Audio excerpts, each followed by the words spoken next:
வணக்கம். நான் doctor Loganathan, general surgeon. இன்றைக்கி நம்ம பார்க்க இருக்கிற டாபிக் ஹெர்னியா, அதாவது குடல் இறக்கம்னு சொல்லுவாங்க. குடல் இறக்கம் அப்படின்னு என்னன்னு பார்த்தா, நம்ம வயிற்றுப்பகுதியில் அது இருக்கிற தசைகள் ஏற்படுற பலவீனம் மூலயமா வயிற்றுப்பகுதியிலோ இல்லை அது சுற்றி இருக்கிற பகுதியிலோ ஒரு வீக்கம் மாதிரி தென்படும்.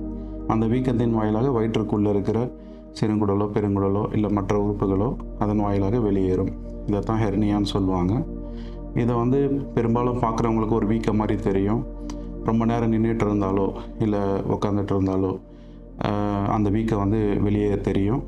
அது கையை வச்சு அழுத்தும் போதோ இல்லை படுக்கும்போதோ அது சுத்தமாக மறைஞ்சிரும். இதுதான் ஹெர்னியான்னு சொல்லுவாங்க. இது யார் யாருக்கெல்லாம் வரலாம் அப்படின்னு பார்த்தீங்கன்னா, எந்த வயதினருக்கும் வரலாம்.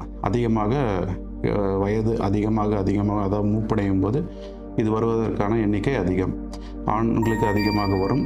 மேலும் உடல் பருமன் உள்ளவர்கள், ஸ்மோக்கிங் பழக்கம் இருக்கிறவங்க மற்றும் வயிற்றில் அதீதமான ப்ரெஷர் ஏற்படக்கூடிய காரணங்களான மலச்சிக்கல், இல்லாட்டி யூரின் போகும்போது பிரச்சனைகள், இல்லாட்டி அதிகமாக இருமல் இருக்கிறவங்க, அதாவது டியூபி இல்லாட்டி ஸ்மோக் பண்ணுறவங்க, இவங்களுக்கெல்லாம் வயிற்றில் அதிகமான ப்ரெஷர் ஏற்படும் போது இந்த வீக்னஸ் வரலாம். இதை எப்படி கண்டறியணும் அப்படின்னு பார்த்தீங்கன்னா, அருகில் உள்ள டாக்டர்கிட்ட போயிட்டு நீங்கள் ஜஸ்ட் செக்அப் பண்ணிங்கனாலே அவங்களுக்கு பார்த்துட்டு சொல்லிடுவாங்க. தேவைப்பட்டால் சில சமயங்கள் ஸ்கேன் கூட அட்வைஸ் பண்ணலாம். இதுக்கான தீர்வு என்ன அப்படின்னு பார்த்தீங்கன்னா, மருந்தும் மாத்திரைகளாலோ இதை சரி செய்ய முடியாது. இதற்கு ஒரே தீர்வு அறுவை சிகிச்சை முறை மட்டுமே. இந்த அறுவை சிகிச்சை முறை மூலமாக என்ன பண்ணுவாங்கன்னா, அந்த ஹெர்னியாவோட வீக்னஸை மெஷ், அதாவது வலைன்னு சொல்லுவாங்க, இல்லாட்டி ப்ரோலின் மெஷ்னு மெடிக்கல் டேர்ம்ஸில் சொல்லுவோம், அதை வச்சுட்டு அந்த இடத்த ரிப்பேர் பண்ணிவிட்டு அந்த மெஷ் மூலயமா ஸ்ட்ரென்தன் பண்ணுவாங்க. இதுதான் அந்த சர்ஜரியோட நோக்கமாகும். இதை ஓப்பன் சர்ஜரியாகவும் பண்ணலாம், இல்லாட்டி லேப்ரோஸ்கோபி முறையிலும் பண்ணலாம்.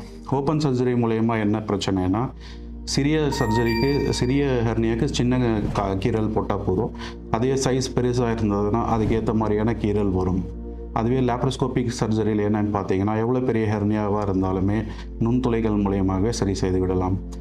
இதனால் என்ன அட்வான்டேஜஸ் என்னென்னு பார்த்தீங்கன்னா, எவ்வளோ பெரிய டிஃபெக்டாக இருந்தாலும் சிறு நுண்துளைகள் மூலியமாக செய்வது மட்டும் இல்லாமல் உள்ள 2 சைடில் இருக்கிற ஹெர்னியாவையும் ஒரே அந்த ஹோல்ஸ் மூலியமாகவே போயிட்டு ஒரே சர்ஜரி மூலியமாகவே கிளியர் பண்ண முடியும். இதை ஓப்பன் சர்ஜரியில் 2 கீரல் மூலியமாக தனித்தனியாக தான் செய்ய முடியும் 2 பக்கம் இருக்கிற ஹெர்னியாவில். அது மட்டும் இல்லாமல் லேப்ரோஸ்கோப்பியில் செய்வதன் மூலம் அடுத்த நாளே எழுந்து நடக்கிறது எல்லாமே செய்யலாம். வித்தின் 2 வீக்ஸில் உங்கள் ஆஃபீஸ் ஆக்டிவிட்டீஸ் எல்லாம் ரெஸ்யூம் பண்ணலாம். அண்ட் மேக்ஸிமம் 3 மந்த்ஸில் உங்களோட ரொட்டீன் எக்ஸசைஸ் ஆக்டிவிட்டீஸ் மொத்தத்தையும் நீங்கள் ரெஸ்யூம் பண்ணலாம். இது லேப்ரோஸ்கோப்பியில் உள்ள advantages. Results open and laparoscopy ரெண்டுத்துலேயும் சிமிலர் தான். பட் ரெக்கவரி லேப்ரோஸ்கோப்பியில் கொஞ்சம் பெட்டராகவே இருக்கும். சப்போஸ் இதை ட்ரீட்மெண்ட் பண்ணாமட்டால் என்னென்ன பிரச்சனைகள் வரலாம் அப்படின்னு பார்த்தீங்கன்னா, அந்த ஹெர்னியாக்குள்ளே சிக்கி இருக்கிற குடல் அடைப்பு ஏற்படுறது மூலயமா குடல் அடைப்பு ஏற்பட்டு வாந்தி, வயிறு உபசம் இந்த மாதிரி வரலாம். அடைப்பட்ட குடலில் ரத்த ஓட்டம் பாதிக்கப்பட்டால் குடல் அழுகி விடலாம். மேலும் அந்த அழுகிய குடலிலிருந்து ஓட்டை விழுந்து மலம் வயிற்றுக்குள்ளே கொட்டி அதனால் வயிறு செப்டிக் ஆகவும் வாய்ப்பு இருக்கிறது. இந்த மாதிரி பேஷண்ட்ஸ் எல்லாம் பெரும்பாலும் எமர்ஜென்சி டிபார்ட்மெண்ட்டில் தான் அட்மிட் ஆகுவாங்க.